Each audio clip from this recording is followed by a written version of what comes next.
Okay, so I get the privilege of introducing our guest speaker today. And I call it a privilege because Reverend Sharon's been here. As most people know, she served our community when Reverend Catherine had to take a leave of absence. So it's been 2 years. I thought it was last year, but it's been 2 years, this time of year, that Reverend Sharon is here. Let me tell you a little bit about her, though, because she's been a busy girl. Reverend Sharon, she is the heart of love and service to the CSL community. And how she does this now is that she is the field leader of our organization. She's the field leader coming from home office. She supports the success of all the ministries in the field, all of them, almost everywhere, right? That's a big job.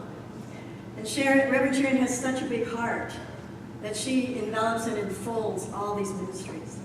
So, as you guys know, during this time that she supported us, one thing maybe you don't know, she was my first practitioner several years ago. So I love her even more. But we're blessed to have her back, and recently, as most people know, I got my ministerial license, and I get to say her name is on my license. So it's encased in my license and will forever be encased in my heart. So please welcome Reverend Sharon.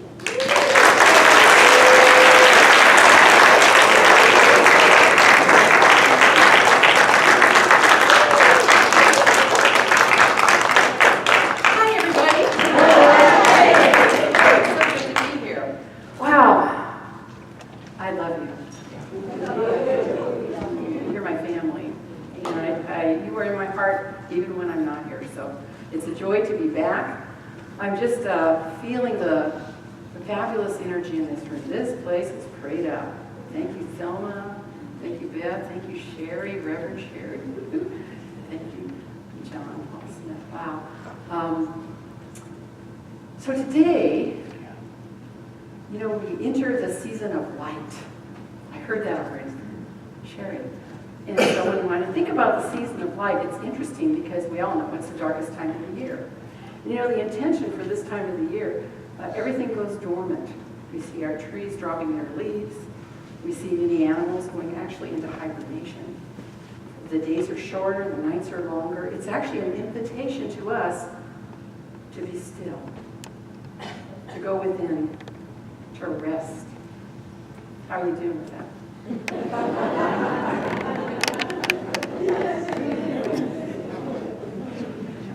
Yeah. And so what we do during this season in our culture and in many places, some of us, not all of us, because some of us are just perfect and we wouldn't dream of this, but, we celebrate, we put up the lights, which is good, actually. I love that part. We eat, we buy gifts, we rush around in busyness, getting ready to celebrate even more, right? It's sort of an avoidance technique from doing what we're invited to do. Because when we get still and go deep, this is what the purpose could be for us, is to go within and just notice what's really present. Because sometimes there's stuff in there that causes us to react in life. It causes us to be uncomfortable, feel frustrated, be afraid, feel pain. If there's anybody, so when you get quiet and you listen within, just to see what's present, how you feeling, what's going on. Do you do that very often? If you notice anybody doesn't have safe passage through your mind, it's an opportunity. It's an opportunity. So by taking a little time away to notice what's present, the idea is that in this restful, re-energizing, nourishing time, we can bring it up into the light. Actually letting go of it, letting it be healed. If there's any resentment, unforgiveness, guilt. Do you remember when I was here, I told you I removed my guilt button? You can't push it anymore. I did tell you that my husband informed me that he was the one who could reinstall it. So that's our ongoing joke. If anybody's trying to make you feel guilty about the smallest thing, leaving the sprinklers on too long or whatever it is, could you just not let the button be pushed? So it's about letting go of the past. Honestly, are you ready to put up a stop sign and say, that is not who I am, that is not the reality of me right now? I am the presence of light. I'm the presence of love. I am the divine wisdom of the universe itself. I am peace. I am grounded in peace. I am wholeness. And I am joy. This is a season of joy. But I do think it's important for us to notice what's present and cast it out to make space for what our hearts really, really want. Are you ready to do that with me? Yes. Okay, let me see what else I'm supposed to tell you. I'm ready to do that. I'm sure there's some great quote here I'm supposed to read. I don't know. Let's see. I can't really read my notes. I'm so with you right now. So, first, we have 4 things to really create happiness and fulfillment in our lives. Happiness and fulfillment. So happiness is that sense of comfort and satisfaction and joy. I looked it up. Fulfillment actually comes from a sense of accomplishment, from doing something, or a sense of, really a sense of accomplishment. We feel fulfilled when our life is rich, right? So the first thing we need to do is cast out the past. The second thing really is to invite what we really want. Really so by going into the quiet, giving yourself that rest time, this whole month, maybe even beyond, and discovering what it is that lights me up. What's my gift? Who am I? What do I love? What do I want? Yes? Yes. We really are called to focus on that and only that. I'm going to tell you a story. You know, I'm in my 3rd marriage, so I will just say that right up front because I'm going to talk about my second husband. So, when I say my second husband, I want you to know that my first and second husband are family. We love each other. My first husband, especially the father of my children, is in my home for years, he and his wife. And my second husband lives in Missouri. The last time I was at Unity Village, he came and we had lunch. We are good friends. We are good friends. And this is only possible because there's no unforgiveness. There's no resentment. There's nothing that hurts anybody anymore. We're all about love. But that isn't my point. My point was, so in our second marriage, my second husband, in his first marriage, had gone through a bankruptcy. Turned out that his wife was opening credit cards and hiding bills from him, and he didn't know about it. And when it finally came to a point that it was overwhelming, they went through bankruptcy. And then they separated and got divorced, and then he married me. And we were living down in San Diego, and he got a job. He was transferred to North County to Vista. And I could transfer my job to Vista too. So on the weekends, he was working, and the kids and I would go up and cruise around. Now, it was too early to look for an apartment or a place to move, a house to rent or something. I knew that because of that bankruptcy, it would be pretty much impossible to get credit to buy a new home. But for the fun of it, we went looking at open houses that were for sale. And I have to tell you, I walked into this home, and it felt like my home. I loved it. It's 2-story, has a big picture window, living room, big master bedroom, big picture. And I just knew it would be impossible to actually own that in my head. So I called my mom. Now, my mom's a longtime religious science. She found New Thought, Unity, and religious science when I was 12 years old. So she was steeped in this. She studied to be a practitioner and a minister. So I called her and said, Mom, I found this home and I love it, but we can't buy it. And she said, okay. Just quit thinking like that. Just quit thinking like that. Here's what I want you to do. I want you to picture yourself in that house. I want you to see yourself living there. And I did. And I still can go back and see those visions of walking down the stairs, of looking out the windows, of having breakfast in the kitchen. I lived in the vision of what my heart wanted, which is what science of mind teaches us, which is what our philosophy teaches us. The whole idea is to quit focusing on the things that don't work, the ways in which we may have failed or others have failed us, but steep ourselves in what our heart wants. And here's what happened. A miracle. Of course we lived in that house for 20 years. Of course we bought that home. And it was easy. All my husband had to do was write a letter saying why that would never happen again. But it's not my fault. And And then we sold a car for a down payment. We only had 2 cars, but we were both working at Vista by then, and I could drop them off at work and go to work. And so, it worked. Beautiful home. Actually, my daughter lives there now. I don't know if we know how powerful we are to create what we really, really want. The invitation is to really step into that. There's a book called Creative Mind and Success by Ernest Holmes, and I just opened it up and read some fabulous things, and I meant to bring it to read it to you today, but he says clearly that we must keep our mind stayed on what our heart wants. He says, have a millionaire consciousness. Have a millionaire consciousness. Sometimes we go, I don't need to be a millionaire. I've got enough. Some of us have enough. Yeah. And some of us would like more, but it doesn't matter. Having a millionaire consciousness is being in the flow of creation itself. It's like feeling right now as if I could go on that cruise to wherever or give millions of dollars to those in need. So number 1, let go of the past. Number 2, begin to embody, live in the vision, create it. And part of going into the quiet is to create that vision, to see what you really want, and begin to feel how it would be to experience that.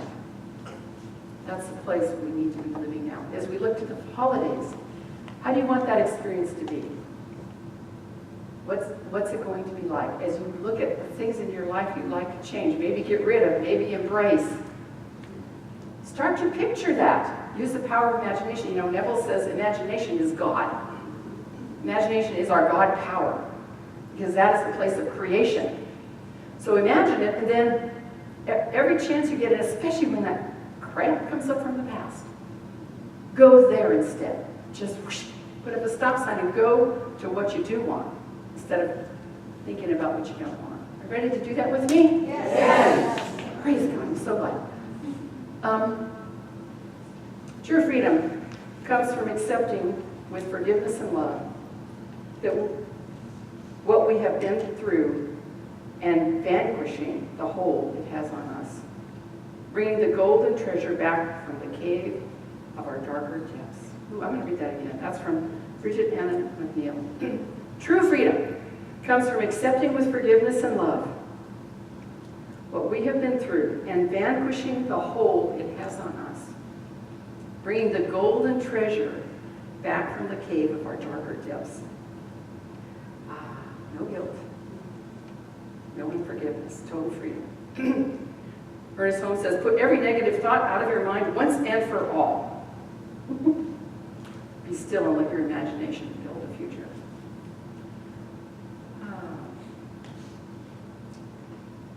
I'm going to read another quote from Johannes Gutak. He says, the most amazing things happen when we make a commitment.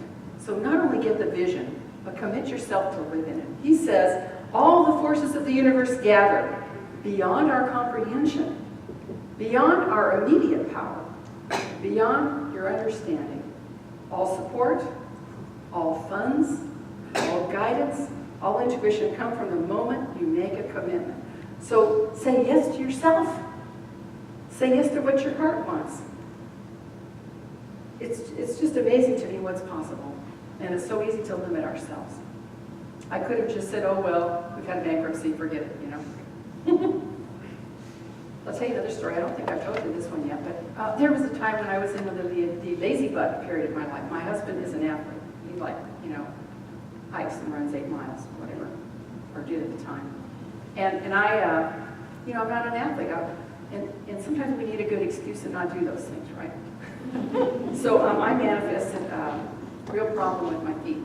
No cartilage between my toes. Have I told you this story? I don't think so. No. So we went to the podiatrist and he saw the x-rays. There's no cartilage in my toes. My toes hurt to walk. They hurt to bend. So I tried to walk with flat feet, and I would walk kind of slowly, trying not to bend my big toe, And so I'm an usher at the Old Globe. So it's frustrating because you have to walk a long way to get there. And then, I could walk slowly, and everybody else was nice and walked slowly. Well, so here's the thing. When we get quiet, and we listen, and we ask, and we open ourselves to the possibilities, there is an answer. And I got a clear message in meditation that I needed to walk. My body wanted to move. So I told my husband, I was going to him and say, hey, this is what I got in my meditation. I said, honey, I got that I need to walk. And he is so good. He said, I'm with you, I'll do it. So we would go to to this park near our home that has a track. 3 times around the track is 1 mile. I could go about halfway around the track and then just go back because my feet hurt so bad. But we started to go almost every day. And he's walking slow with me. Patient, loving, the guy that likes to hike fast, you know. Amazing, not for you. And so pretty soon, it's interesting. My body loved the walking. My feet did not. But over time, my feet began to tune out. And I want you to know that probably within 3 months, I was walking 2 miles. And here's the thing, no pain. All right, why don't you watch this? I wish this stage was even bigger. I just want you to see this, the demonstration.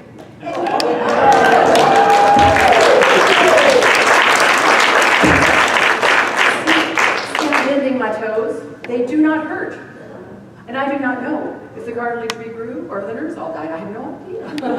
And I don't care, it works. So, you know, here's the thing, we don't have to figure out the how, do we? It's easy. I almost always end my spiritual mind treatments, my affirmative prayer with, I let go and let the divine wisdom handle the details. I let go and let God handle the details. I don't have to figure out how. I just need to embody the what? Really fully live it. Ah, yes. So, let go of the past, create what you want in your mind, and begin to live as though it is already done. The third thing, I want to talk about happiness and fulfillment, is awakening and giving. This is a season of giving.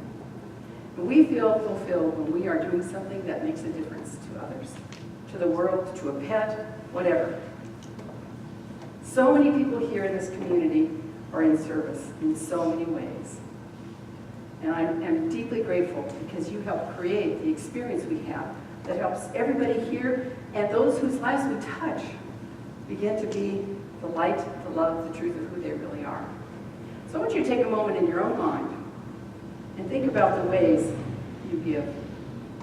Whether it's in service, a smile. Did you know that when you smile, even if the person does not smile back, neuropeptides that boost the immune system are released in their body. So if you've only smiled at someone, give yourself credit. I want you to think about your generosity, the flow of money that you give. Give yourself some credit for just a few minutes and feel fulfilled, satisfied, happy about the wonder that you are in the world, the lives you touch, the places you make a difference. I think it's really important that we take a little time to do that, to give ourselves credit. So give. Freely, joyfully. Give your gift. What is uniquely yours to give? You know, it's interesting because I've been serving as a volunteer our organization, Centers for Spiritual Living, for years and years and years. And in February, my terms were up. I was the regional support coordinator. I supported about 40 communities in Southern California and Hawaii by checking in regularly, going there and supporting them if their minister left and if there were challenges. I was also chair of the Minister Council. Both those terms were coming to an end and I was going to retire in February. So March 1st, I'd be free. And then Sharon Shepherd, who's chair of the Practitioner Council, called me and said, hey Sharon, have you thought about running for field leader? We have 2 top leaders in our whole international organization, the spiritual leader and the field leader. Spiritual leader is outward facing to the world. Who are we? Shows up at AGNT and explains new thought to people. Shows up to say this is Centers for Spiritual Living all around the world. The field leader is the inward-facing person, responsible for the health, well-being, success of all of our ministries around the world. Oh, we have about 400 ministries around the world. And responsible for education, ethics, licensing, credentialing, many committees and councils. So I just laughed when he asked me, have you thought about running for field leader? And said, I don't think so. Then he proceeded to tell me why he thought I should. And you know what happened is I got a hit. I went, oh my gosh, I could do this. I'd be good at this. I should do this. So I threw my name in the hat. And there were 5 people originally working run for that position. And then in the end, only 2 of us stood for the election. People dropped out. I don't know what happens with that. We right now need more people running for the elected offices. I don't know if yesterday was the deadline. I don't know when the deadline is. Anyway, we need more people that are just members to run for member council, members to run for the leadership council. We need practitioners to run for the practitioner council. We have elections once a year. They are at our annual convention this year. It will be the first part of March. Anyway, so I threw my hat in. By golly, here I am. I never would have made that up. And here's the thing, I love it. I'm good at it. I know how to do this. It's my place. My husband's a little disappointed because he thought I was retiring. He's 1,000% supportive. We've been together 30 years. Many of you know he was the answer to prayer in Science of Mind, too. So many years ago, he's the light of my life. So see this stuff work.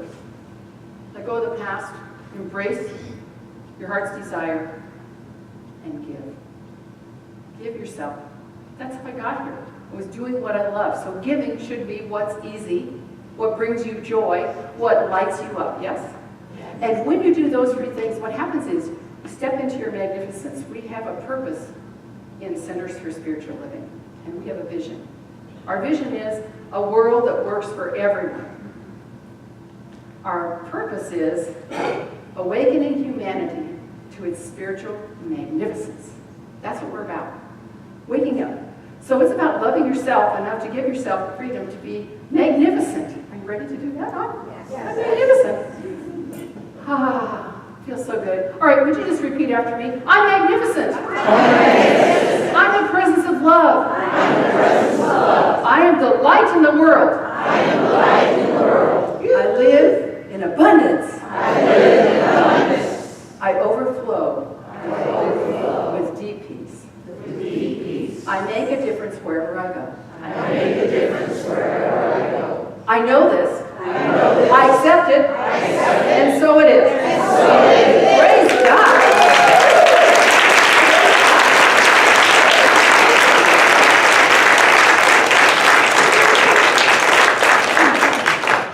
Thank you. I love to end with a little quiet time going within prayer. If you join me, just take a moment to just become fully present and aware of the divine, the love of God. That is the very core of my being, true for each one of us. We are the light. We are the love. We are the life. Uniquely expressing in our own way. And right here, right now, I speak my word for each person here, those we love, and the world. Knowing that we are one. That the wisdom of the infinite is flowing through each one, meeting whatever the need is. Releasing what has been, opening to the joy of what is yet to be. And to the present moment, the joy of being here now. Living life fully. I know that from this moment forward, we feel that sense of being guided, of moving gracefully and easily through life, of feeling fulfilled and happy because of who we are and all we do. That our path is well lit, that it's just a piece of cake to be who we are in life, that we are free to express our joy, our love, our abundance out into the world, touching lives, awakening humanity to its magnificence through all we do. We truly are the light. And I know that from this moment forward, that light is shining brightly. It's a beautiful thing.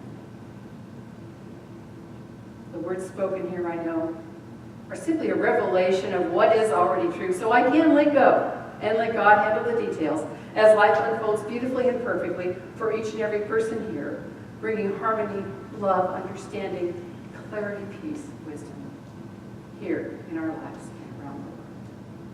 And will you join me as we affirm this together by saying, and so it is. Praise God.